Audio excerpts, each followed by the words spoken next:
ನಮಸ್ಕಾರ ಸ್ನೇಹಿತರೆ, ನಿಮ್ಮ ಯಾತ್ರಿಕ ಬಾಬು ಮಾಡೋ ನಮಸ್ಕಾರಗಳು. ಸ್ನೇಹಿತರೆ, ನಾವಿವಾಗಿರೋ ಅಂಥದ್ದು ವಿಜಯನಗರ ಜಿಲ್ಲೆಯ ಹೂವಿನಡಗಲಿ ತಾಲೂಕಿನ ತಿಪ್ಪಾಪುರ ಅನ್ನೋ ಒಂದು ಗ್ರಾಮದಲ್ಲಿ ಬಂದಿದ್ದೀವಿ. ಇಲ್ಲಿ ನೆಲೆಸಿರುವಂಥ ಆದಿಶಕ್ತಿ ದೇವತೆಗಳು, ಎರಡು ದೇವತೆಗಳಿದ್ದಾವೆ. ಒಂದು ಶಿರ್ಸಿ ಮಾರಿಕಾಂಬ ಮತ್ತು ಇನ್ನೊಂದು ಕೊಲ್ಲಾಪುರದ ಮಹಾಲಕ್ಷ್ಮಿ. ನೋಡಿ, ಇದು ಕೊಲ್ಲಾಪುರದ ಮಹಾಲಕ್ಷ್ಮಿ ದೇವಿ ದೇವಸ್ಥಾನ. ಬನ್ನಿ, ಈ ದೇವಸ್ಥಾನ ಏನು ಅದ್ಭುತ ಮತ್ತು ಯಾವ ಥರ ಇದೆ ಅಂತ ಸಂಪೂರ್ಣ ಮಾಹಿತಿ ತಿಳಿಸ್ಕೊಳಕ್ಕೆ ನಮಗಿಲ್ಲಿ ಸ್ಥಳೀಯರಾದಂಥವರು ಭೇಟಿ ಮಾಡೋಣ. ಸರ್ವಮಂಗಲ ಮಾಂಗಲ್ಯೆ ಸರ್ವೇ ಶಿವಾರ್ಥ ಸಾಧಿಕೆ ತ್ರಯಂಬಕೆ ಗೌರಿ ನಾರಾಯಣೆ ನಮಸ್ತುತೆ. ನೋಡಿ ಸ್ನೇಹಿತರೆ, ಇದು ಶ್ರೀ ಕೊಲ್ಲಾಪುರ ಮಹಾಲಕ್ಷ್ಮಿಯ ದೇವಿ. ಕೊಲ್ಲಾಪುರ ಇರೋದು ಮಹಾರಾಷ್ಟ್ರದಲ್ಲಿ, ಆದ್ರೂ ಇಲ್ಲಿ ನೆಲೆಸಿರುವಂಥ ಅಷ್ಟೇ ಶಕ್ತಿಶಾಲಿ ಆಗಿರೋಂಥ ದೇವಿ ಕೊಲ್ಲಾಪುರದ ಮಹಾಲಕ್ಷ್ಮಿ. ಮತ್ತು ಇದು ಇಲ್ಲೇ ಇರೋಂಥ ದೇವಿ ಶಿರ್ಸಿ ಮಾರಿಕಾಂಬ ದೇವಿ ಆಗಿರ್ತಾಳೆ. ಬನ್ನಿ, ಇವರು ವಿವರಣೆ ಸ್ಥಳೀಯರಾದಂಥ ಇದ್ರೆ ಕನಸಲ್ಲಿ ಬಂದಂಥ ಹೇಳಿದಂಥ ದೇವಿ ಇವರಿಗೆ ಹೇಳಿರೋದು ಕನಸಲ್ಲಿ ಬಂದು ಹೇಳಿದೆ ಅಂತೆ. ಏನಂತ ಹೇಳಿದೆ ಅಂತ ಇವಾಗ ಈ ದೇವಸ್ಥಾನದ ಪೂಜಾರು ಹೇಳ್ತಾರೆ. ಏನು ಹೇಳಿದೆ ಸ್ವಾಮಿ ಕನಸಾಗಿ ಬಂದು ದೇವಿ? ಪೂಜಾರಿ ಮಾರಪ್ಪ ಅಂತೇಳಿ ಇವರು ಎರಡು ದೇವಸ್ಥಾನ ಪೂಜಾರಿ ಮಾಡಿಕೊಂತ ತಲೆಮಾರಲಿಂದ ಹೊಂಟಿದ್ದಾರೆ. ಒಂದು ತಿಂಗಳ ಕೆಳಗಡೆ ಕನಸಿನಲ್ಲಿ ಬೆಳಗ್ಗೆ ಮುಂಜಾನೆ 4 ಗಂಟೆ ಸುಮಾರು ಒಂದು ಬಾರಿ, ಮತ್ತೆ ಕೆಲವು 12 ಗಂಟೆ ಮೇಲೆ ಬಂದು ಈ ರೀತಿ ಅವ್ರಿಗೆ ಹೇಳಿ ನಿದ್ದೆ ಮಾಡಿದ್ರೆ ಮಕ್ಕಳು ಯಾಕಪ್ಪ ಅಂತ ಬಂದರು.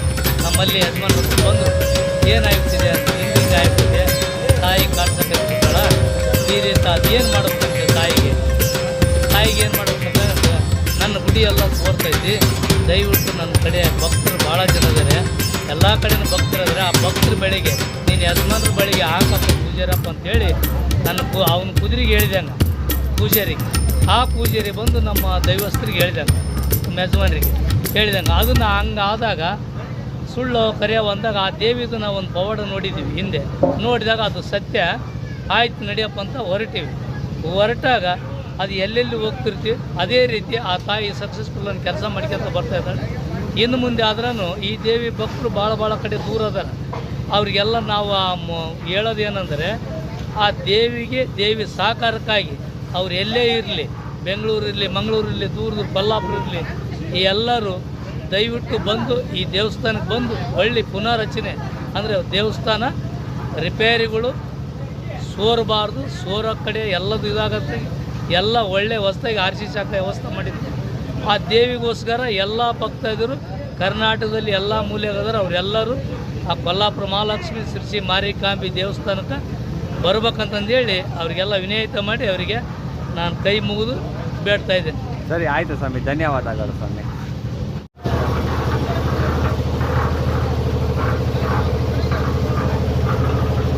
ಸ್ವಾಮಿ ನಮಸ್ಕಾರ. ನಮಸ್ಕಾರ. ಸ್ವಾಮಿ, ಇಲ್ಲಿ ಇವಾಗ ಶಕ್ತಿ ದೇವತೆಯಾದಂಥ ಕೊಲ್ಲಾಪುರದ ಮಹಾಲಕ್ಷ್ಮಿ ತಾಯಿ ಹಾಗೂ ಹಿಂದೆಗಡೆ ಇರೋದು ಯಾವುದು? ಶಿರ್ಸಿ ಮಾರಿಕಾಂಬ. ಸ್ವಾಮಿ, ಇವಾಗ ಹೊಸದಾಗಿ ದೇವಸ್ಥಾನ ಕಟ್ತಾ ಇದ್ದೀರಾ, ಮತ್ತೆ ಇಲ್ಲಿ ತಾಯಿಗೆ ಪೂಜೆ ಮಾಡ್ತಾ ಇದ್ದೀರಾ. ಸ್ವಾಮಿ, ಇಲ್ಲಿ ಏನಾದರೂ ಯಾವ ಥರ ಶಕ್ತಿ ಏನು ಇದ್ರ ಮಾಹಿತಿ ಸ್ವಲ್ಪ ನೀವು ನಮಗೆ ತಿಳಿಸ್ರಿ ಸ್ವಾಮಿ. ಆಯ್ತು, ಅದೆಲ್ಲ ಹಿನ್ನೆಲೆ ಕೊಡ್ತೀನಿ. ಆ ತಾಯಿ ಶಕ್ತಿದು ಶಿರ್ಸಿ ಮಾರಿಕಾಂಬಿ ಮಹಾಲಕ್ಷ್ಮಿ ಕೊಲ್ಲಾರ 400 ತಲೆಮಾರಿನಿಂದ ಬಂದಂಥ ದೇವಸ್ಥಾನ. 400 ತಲೆಮಾರಿಂದ ಇಲ್ಲಿ ಈ ಗ್ರಾಮಕ್ಕೆ ಬಂದಿದೆ. ಈ ಗ್ರಾಮಕ್ಕೆ ಒಬ್ಬ ವ್ಯಕ್ತಿ ಅಲ್ಲಿಂದ ದೇವಸ್ಥಾನ ಎರಡನ್ನೂ ತೊಗೊಂಬಂದಿದ್ದಾರೆ. ಅವ್ರು ಯಾರು ಅಂದರೆ, ಅವರು ಅಂದಿನ ಕಾಲಕ್ಕೆ ಮಾರಪ್ಪ, ಶಿರ್ಸಿ ಮಾರಪ್ಪ ಅಂತಂದೇಳಿ ಅವ್ರ ಹೆಸರು. 400 ತಲೆಮಾರಿಂದ ಅವರು ತೊಗೊಂಬಂದ ಮೇಲೆ ಅವ್ರಿಗೆ ಹುಟ್ಟಿದಂಥ ಮಗ ಹನುಮಂತಪ್ಪ ಹುಟ್ಟಿದಂಥ ಮಗ ಸಣ್ಣ ಸಂಜಪ್ಪ, ದೊಡ್ಡ ಸಂಜಪ್ಪ. ಅವ್ರಿಗೆ ಹುಟ್ಟಿದಂಥ ಮಕ್ಕಳು ಇದೇ ರೀತಿ ಈ ದೇವಸ್ಥಾನ ಅಭಿವೃದ್ಧಿ ಮಾಡ್ಕೊಂತ ಬಂದಿದ್ದಾರೆ. ಅಭಿವೃದ್ಧಿ ಮಾಡ್ಕೊಂಬಂದಾಗ ಈ ದೇವಿದು ಒಂದು ಶಕ್ತಿ ಅಲ್ಲಿಂದ ಬಂದಾಗ ಆ ವ್ಯಕ್ತಿಗೆ ಇಲ್ಲಿ ಬಂದು ದೇವ್ರನ್ನ ತೊಗೊಂಬಂದಾಗ ಇಲ್ಲಿ ಜಾಗ ಇಲ್ಲ ಅಂದಾಗ ರಾಮಪ್ಪನವ್ರು ಗೋಣೆಪ್ಪರ್ ಅಂತಂದೇಳಿ ಈ ಗ್ರಾಮಕ್ಕೆ ಅವ ಅಂದಿನ ಕಾಲಕ್ಕೆ ಈ ಜಾಗ, ಆ ದೇವ್ರ ಶಕ್ತಿ ನೋಡಿ ಜನರೆಲ್ಲರೂ ಮೆಚ್ಚಿ ಆ ದೇವ್ರ ಶಕ್ತಿಗೋಸ್ಕರ ಈ ಜಾಗನ ಸ್ವಯಂ ಆಗಿ ಆ ದೇವರಿಗಾಗಿ 2 ಜಾಗನೂ ಕೊಟ್ಟಿದ್ದಾರೆ.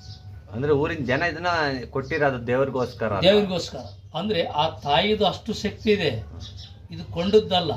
ಇವತ್ತು ಅಷ್ಟು ತಲೆಮಾರು 4 ತಲೆಮಾರು ಮುಗಿದ ಮೇಲೆ ಆಕಿ ಪವಾಡ ಆಗೇ ಇದೆ.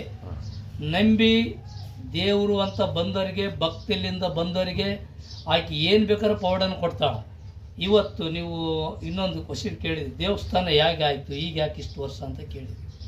ಇಲ್ಲಿ ತನಕ ಯಾವ ರಾಜಕಾರಣಿಗಳಿಂದ ಹಣ ಬಯಸೋದಲ್ಲ ಆಕೆ ಒಂಥರ ಕರುಪಿಚೇಸ್ ಇದ್ದಂಗೆ. ಮಾರಿಕಾಂಬಿ ಕೊಲ್ಲ ಸುತ್ತೆ ಅಂದರೆ ಆಕೆ ಒಂದು ಮಾತು ಹೇಳ್ತಾಳೆ. ಏನು ಹೇಳ್ತಾಳಂದರೆ, ಒಬ್ಬನಿಂದ ನನಗೆ ಏನು ಆಗೋದು ಬೇಡ, ಒಬ್ಬನಿಂದ ನಾನು ಇರಲ್ಲ ಇಲ್ಲಿ. ಅಂದರೆ ಪ್ರತಿಯೊಂದು ಕಡೆ ಭಿಕ್ಷೆ ಹತ್ರಿ, ನೀವು ಭಿಕ್ಷೆ ಕೇಳಿದ ಜಾಗದಲ್ಲಿ ನಾನು ಇರ್ತೀನಿ. ಪ್ರತಿಯೊಂದು ಭಿಕ್ಷೆ ಸಂಘಟನೆ ನನ್ನ ದೇವಸ್ಥಾನಕ್ಕೆ ರೆಡಿ ಮಾಡಿರಿ, ಪ್ರತಿಯೊಂದು ಮಾಡಿ ಆ ಎಲ್ಲರಿಗೆ ನಾನು ಸಹಕಾರಿ ಆಗ್ತೀನಿ, ಋಣಿಚಿರಿ ಆಗ್ತೀನಿ ಅಂತಂದೇಳಿ ಆ ದೇವಿ ಪ್ರತಿಯೊಬ್ಬ ನಮ್ಮಂತರ ಮನುಷ್ಯನಲ್ಲಿ ಕೊಡ್ತಾಳೆ. ಅದು ನೇರವಾಗಿ ಕೊಟ್ಟಾಗ ಅವಾಗ ನಾವು ಹೇಳಿದ್ವಿ, ಕೆಲವೊಬ್ರು ಶಾಸಕನ ಹತ್ರ ಹೋಗನ್ರಿ, ಕೆಲವೊಬ್ರು ಗ್ರ್ಯಾಂಟ್ ಹಾಕ್ಸನ್ರಿ.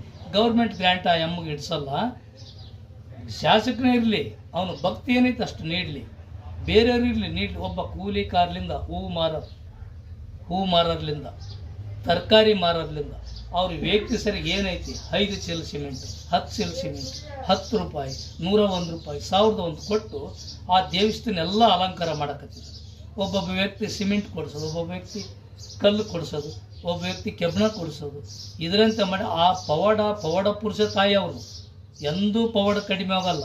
ನನಗೆ ದೇವರು ಇಲ್ಲ ಅಂದವರಿಗೆ ಅವರಿಗೆ ನಾಶ, ದೇವರು ಐತಂದರಿಗೆ ಇಲ್ಲಿಂದ ಡಿಲ್ಲಿಯಲ್ಲಿರಲಿ, ಡಿಲ್ಲಿವರೆಗೆ ಬರ್ತಾರೆ, ಅಲ್ಲಿ ಇರಲಿ, ಇಲ್ಲಿಂದ ದಾವಣಗೆರೆ ಸುಮಾರು ದೂರ ಅಧಿಕಾರಿಗಳು ಆ ತಾಯಿಗೆ ಪ್ರತಿ ಸರ್ತಿ ಬರ್ತಾರೆ.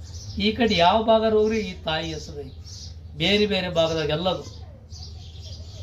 ಮತ್ತು ಸ್ನೇಹಿತರೆ ಕೇಳಿದ್ರಲ್ಲ, ಇಲ್ಲಿ ಸ್ಥಳೀಯರಾದಂಥ ನಾಗರಾಜ್ ಸ್ವಾಮಿಗಳು ಹೇಳ್ದಂಗೆ ಈ ತಾಯಿ ಏನು ಅಂದರೆ ಯಾವುದೇ ಥರದ ಒಬ್ಬರ ಹತ್ರನೇ ಇಸ್ಕೊಂಡು, ಅವ್ರ ಕೋಟಿ ಗೌರಿ ಅಂತ ಒಬ್ಬರ ಹತ್ರನೇ ಇಸ್ಕೊಂಡು ದೇವಸ್ಥಾನ ಕಟ್ಟಂಗಿಲ್ವಂತೆ. ಊರಿನಲ್ಲಿರೋಂಥ ಗ್ರಾಮಸ್ಥರಾಗಿರ್ಬೋದು ಎಲ್ಲರೂ ಸೇರಿಕೊಂಡು ಈ ತಾಯಿನ ದೇವಸ್ಥಾನ ಕಟ್ಟಬೇಕು ಅಂತ ಆಜ್ಞೆ ಆಗಿದೆಯಂತೆ. ಹಾಗಾಗಿ ಇವರು ಎಲ್ಲರೂ ಭಿಕ್ಷಾಟನೆ ಮಾಡಿ ದೇವಸ್ಥಾನ ಕಟ್ಟಬೇಕಾಗಿ ಹೇಳ್ತಾಯಿದ್ರು. ಮತ್ತು ಒಬ್ಬರಿಗೆ ಅಲ್ವಲ್ಲ ದೇವಿ ಅಂದರೆ, ಎಲ್ಲರಿಗೂ ದೇವ್ರಿಗೆ, ನಮಗೆ ಒಬ್ಬನೇ ದೇವರು, ಆದರೆ ದೇವ್ರಿಗೆ ನಮ್ಮಂಥವ್ರು ಸಾವಿರಾರು ಜನ, ಲಕ್ಷಾಂತರ ಜನ, ಕೋಟ್ಯಾಂತರ ಜನ ದೇವ್ರಿಗೆ. ಹಾಗಾಗಿ ಎಲ್ಲರೂ ದೇವಿಗೆ ಸೇರಿ ಸೇವೆ ಮಾಡಬೇಕು ಅನ್ನೋದು ತಾಯಿ ಆಸೆ ಅಂತೆ. ಮುಂದೆ ಇನ್ನೂ ದೇವಸ್ಥಾನ ಹೆಚ್ಚಾಗಿ ನಾನು ವೀಡಿಯೋ ಮಾಡೋದಕ್ಕೆ ನೀವು ಅನುಕೂಲ ಮಾಡ್ಕೊಂಡು ಕೊಡಿ. ನನ್ನ ಚಾನಲ್ಗೆ ಸಬ್ಸ್ಕ್ರೈಬ್ ಆಗಿ ಸ್ನೇಹಿತರೆ.